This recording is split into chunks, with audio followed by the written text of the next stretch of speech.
Hello guys, and compliment of the season. So this is the last standard we'll be looking at in this series, God's standard for marriage, and I titled this particular standard faithfulness and fidelity.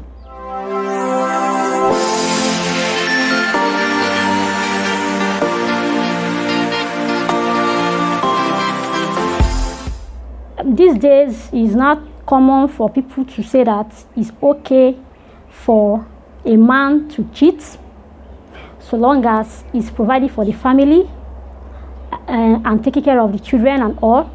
And some people even say it's okay for a woman to cheat. So I'll tell you, if your husband is cheating, feel free to cheat back.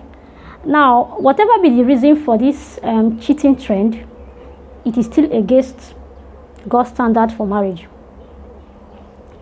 As people keep giving example of Solomon in the Bible, he's the wisest man that ever lived. Yet he had so many women in his life, so it's okay for a man to live like that. Now, people don't talk about the consequences of the many women in his life. They won't talk about that. And see, if we really want to get this right, let's go back to the very beginning, when God created man and when God instituted marriage. He created Adam and Eve. If he wanted Adam to have other women, he would have created Adam and Eve. But he created just one woman for one man. And that's his standard for marriage.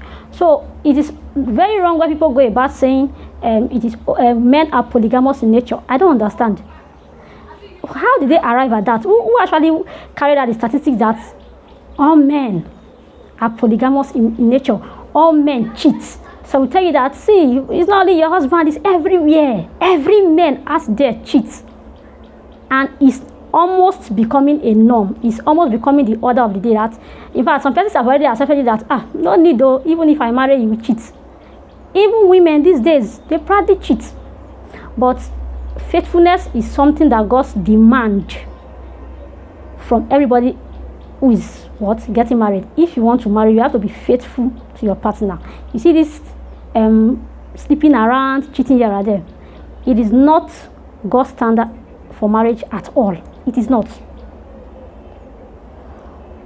When you cheat on your partner, you are breaking the trust that they have for you, and you are creating room for the devil to actually come into your home.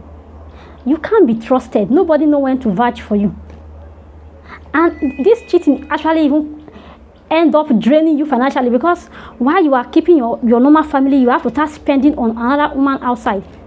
And please, let's stop saying that this cheating is a mistake. I mistakenly cheated today. Tomorrow you cheat again, you say it's a mistake. It is not a mistake. It's a deliberate act, because cheating won't just start one day. You start from admiring somebody else that is not your spouse, and then before you know, you start lusting after the person, and gradually you develop into full cheating. You end up committing the act itself. The Bible says that if you look at a woman lustfully, just lustfully, you have committed adultery. So it's from looking, admiring someone that is not your spouse, comparing them with your spouse, this person, and before you know it, the urge to cheat starts coming in. So if you are married or planning to marry, just shun this idea of it's okay to cheat, or men are polygamous in nature, or that's all men are. No, that's the idea of the world, and that's almost becoming a norm. But God's standards cannot change because of the changing world. Faithfulness is what God demands of you.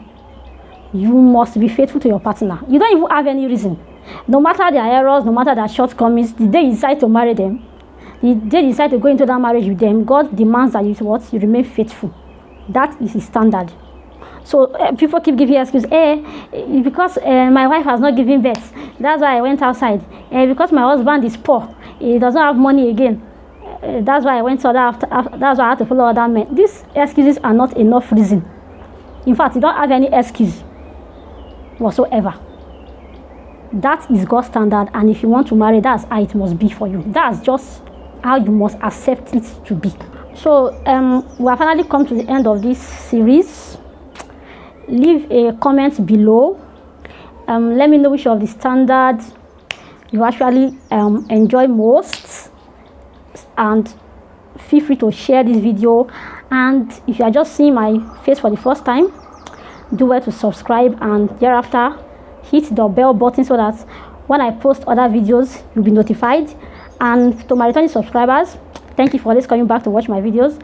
So the link to the other standard, I'll leave it in the description box. So if you've not watched them or you still want to rewatch them, you can go back and check it out. So I will see you guys some other time.